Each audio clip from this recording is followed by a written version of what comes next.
But yeah, I am always up for seeing other people's perspectives, even if it's not the same as mine, because I'm about diversity, and that goes beyond like the person. I know, and there's a phrase that my husband would say. He would say, "Listen, darling, always remember one thing if you remember nothing at all." He said anybody can be anything they want or anyone they want online. And then that's when I came with the just because you say something don't make it true. And I've lived by that for years. I've lived by that.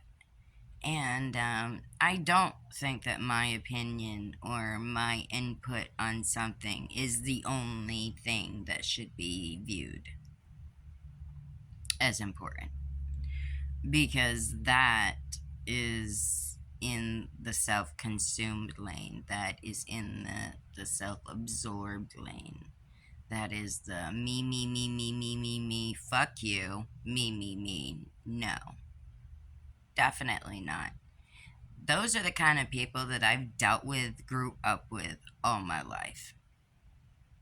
The ones that were always trying to benefit from something, regardless of how the outcome would turn out to be. And look where they're at right now. They're still stuck in that. That's going to get old. That's going to get boring after a while. At least you would think so. But if they're benefiting from it in a big way, then when will it stop? See, that's not me. That's not who I am. That's not who I want to be. That's not what I represent. That's not what I'm about. That's not what I'm trying to emanate off of me. And there's a lot of people out there. Okay, yes, I care about the views. I care about the comments. I care about the reshares. Because as an entrepreneur, I have to care about these things. Otherwise, where am I going? But at the same time, as a person, I'm not looking for the likes. I mean, I am in the sense to see. To me, likes aren't just like I'm getting famous. No. To me, likes are okay. There is people that is watching my content and they like or agree or somewhat agree to what I'm saying, what I'm discussing, or the bookmarks. That's fine too. It tells me who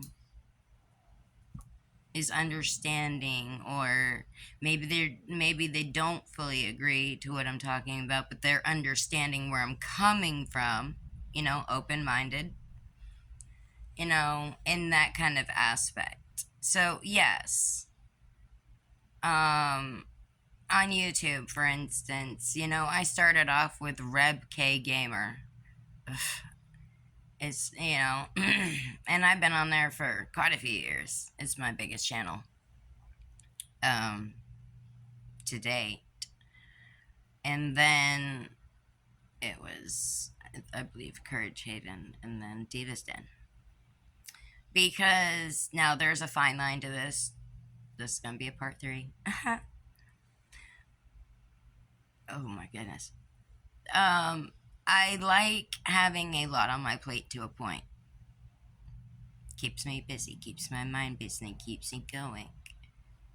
But I have a fine line, because when I get overwhelmed or when I start to get frustrated, then I know, okay, I need to take a step back. And that's, maybe it won't be. That's how I roll.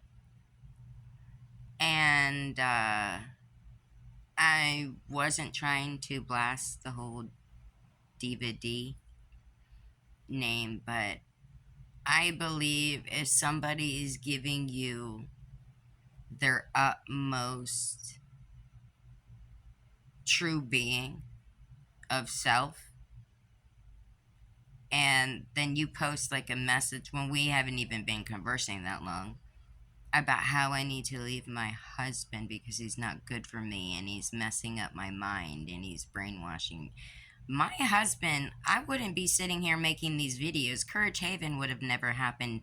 Heathen Haven Empire would have never happened. Diva's Den would have never happened. Reb K Gamer would have never happened. My children would have never happened. My life as an independent woman would have never happened if he didn't come into my life. Because I was under the control of society.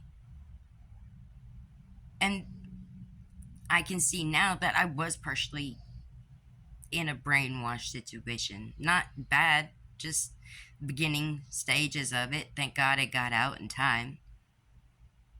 You know, everybody around me was, had ill conceived notions or agendas.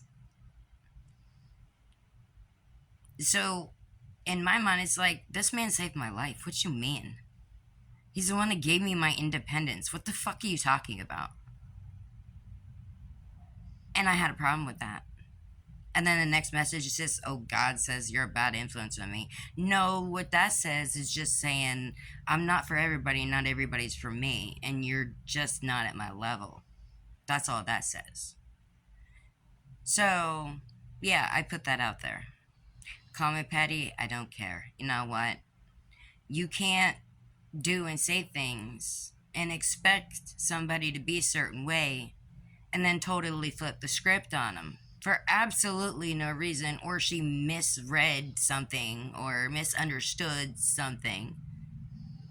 Yeah, I'm a Christian, but I'm an independent Christian. I have my own mind. I think for myself. I do for myself.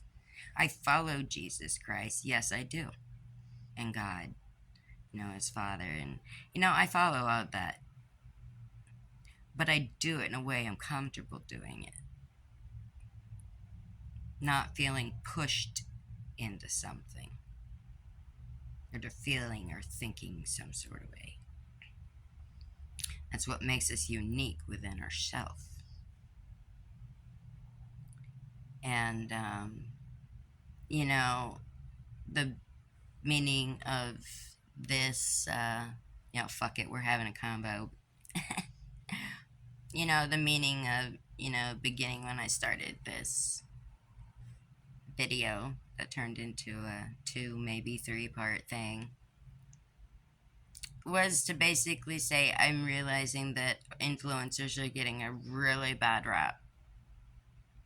And I'm starting to understand why people are not gravitating towards influencers and, listening and grabbing what they're saying and, all this. But I notice a lot of influencers think that being an influencer is all about shopping. And it's not. Maybe you're out on a day and you want to show your viewers, a day of the life of Rebel K, something like that. Of course, cool. But, that's not influencer work. Unless you're taking a friend shopping and you're buying them something or you're doing something selfless like that, then okay. I see you. That,